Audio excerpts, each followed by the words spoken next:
6, stand by.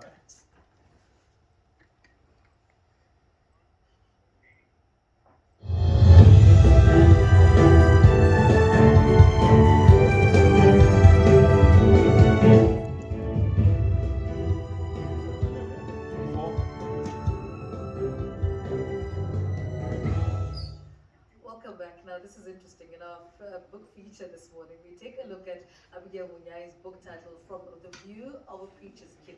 In this book, Abigail shares intimate details of her story and lets the reader see and experience raw truths about the daily traumas that we as individuals face daily.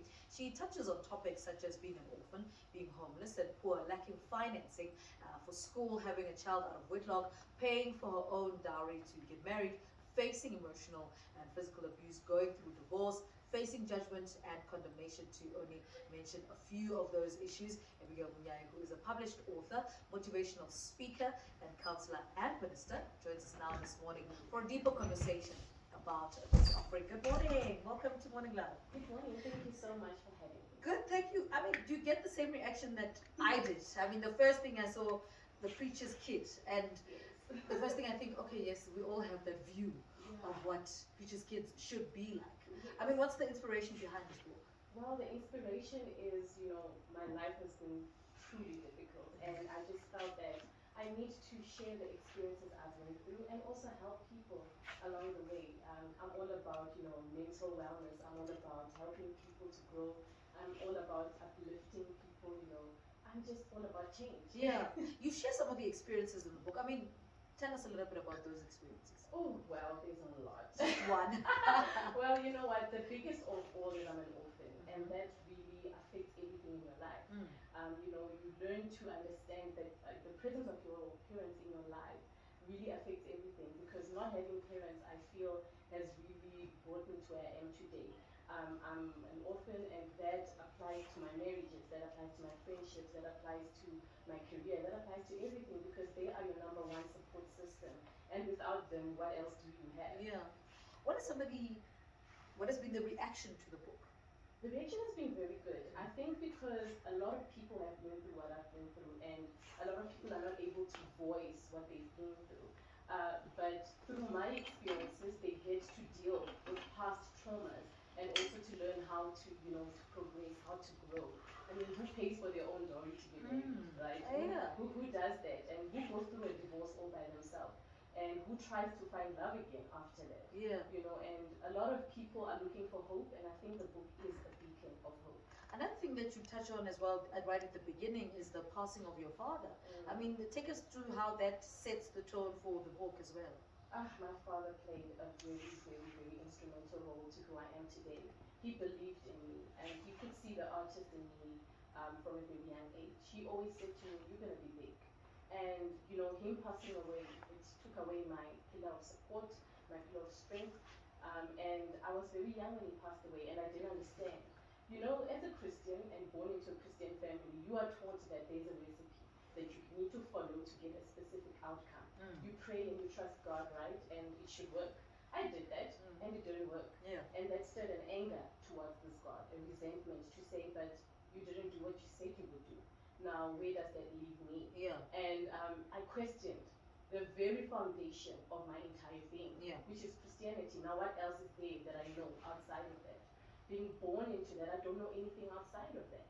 And now I have to search deeper within myself to try and find, but what else is there? Yeah. And just to take the reader through that, because a lot of people can relate to being on either side of the coin. Yeah, but what for you specifically said, okay, come back a little bit, because you do feel a bit lost. Without your faith, you're all over the place. You're almost, everywhere. What for you said, okay, come back. You know what? Your calling finds you. You cannot escape who you are. Yeah. Your destiny has you where it needs you to be. And as much as I say to God, I'm parking my faith and I'm going out to the world. I'm going to drink, I'm going to party, I'm going to do whatever I feel like doing. No restrictions anymore. I've tried your way, and your way doesn't work. And, having tried to explore everything else, you find that perhaps the grass isn't greener on the other side. And perhaps you need to learn to water your own garden. Yeah. And that's what brought me back. And you know what? The one thing that stood out for me was that God's love is true and it reaches to every corner of it. There's nothing that can separate you from His love. Yeah. Let's talk about being a preacher's kid and the expectations that come with that, and being if the community expects that. Where do you think that expectation stems from? Ooh, the expectations are high. Yes.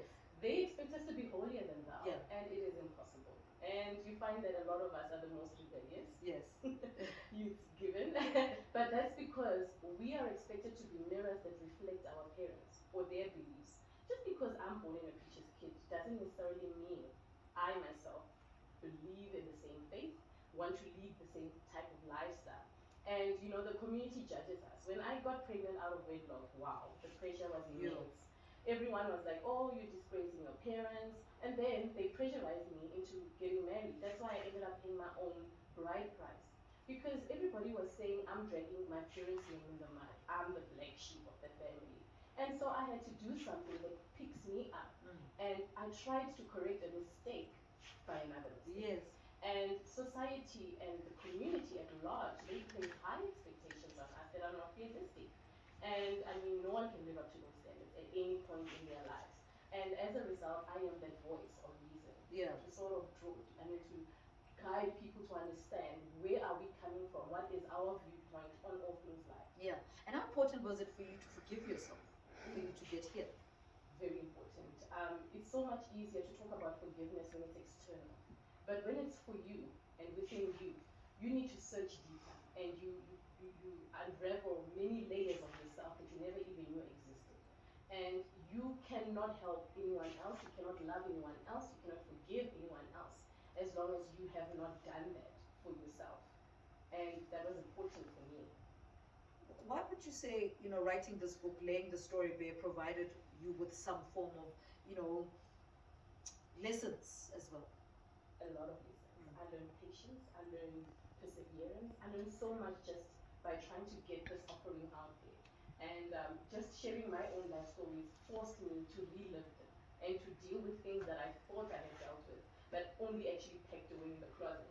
So it really, really helped me to unpack on a lot of things. Yeah. And helped me to find who I really am, because I'm not the same person I was back then. And why do you think we allow society to put so much pressure on us?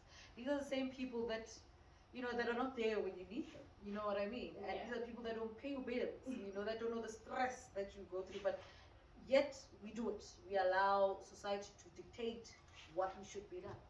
I don't think it's allowing per se. I think it's more of ourselves not knowing who we really are and setting boundaries as we should. And if we can learn to create that wall and that barrier and to clearly define it and say you cannot pass this area, you're not allowed to pass here, and make it known that you can smile with me, you can talk with me, you can give me your opinions and your advice, but only until a certain point. Yeah. And that's what we need to learn to do. What chapter of your life is this, the one that we're sitting, talking right now, having this conversation? What do you call it? A new era. Yeah. A total new era. I'm a new person with a new outlook on life, with new desires, new passions, much, much stronger than the younger Abigail. And you ended up being a minister too. Okay. Bring me the package. What for you are some of the biggest lessons that have come from this entire thing? You look at what you've been through, all these lessons somehow sum up to something. What do you call that? I would call that a revelation. A revelation to say that don't accept someone else's opinion, no matter how much you value them or how much you look up to them. Always find your own truth and stick to what you truly believe. Don't let anyone tell you what you can do. Don't let anyone tell you who you can be or what you can do. No one can define you. Allow the potter to shape you as the clay. Yeah. And you will see yourself become the best version of yourself. Yeah, and this is edition 1. There's 7 other editions. Tell us a little bit. Yeah. So, I've been through so much, I couldn't fit it into one. Of course. And I wanted everyone to be able to grow with me as I grow. So when I started writing this one, I was basically 12, turning 13. And so I didn't change anything. I wanted the reader to see me mature through my writing and through my outlook on life. So even now, as I'm growing, still learning, still improving, still changing outlooks every now and then, I still continue to include the reader on that as I go through. And 7, of course, is the number of completion. Yeah. So I couldn't stop anywhere so it's going to be people growing and getting to see what God does in my life. I Yeah. believe that you overcome by the power of your testimony. And so all the experiences I go through, I don't believe are just for me, but they will impact and change the nations, the world at large. All right. Thank you so much for talking to us. Good luck with the series. Abigail Munyai is a published author, motivational speaker, and a counselor. And she was talking to us about her book. All right, let's say good morning to music guest Don Dana. Broadcast studio in the building. What you mean? Say right now.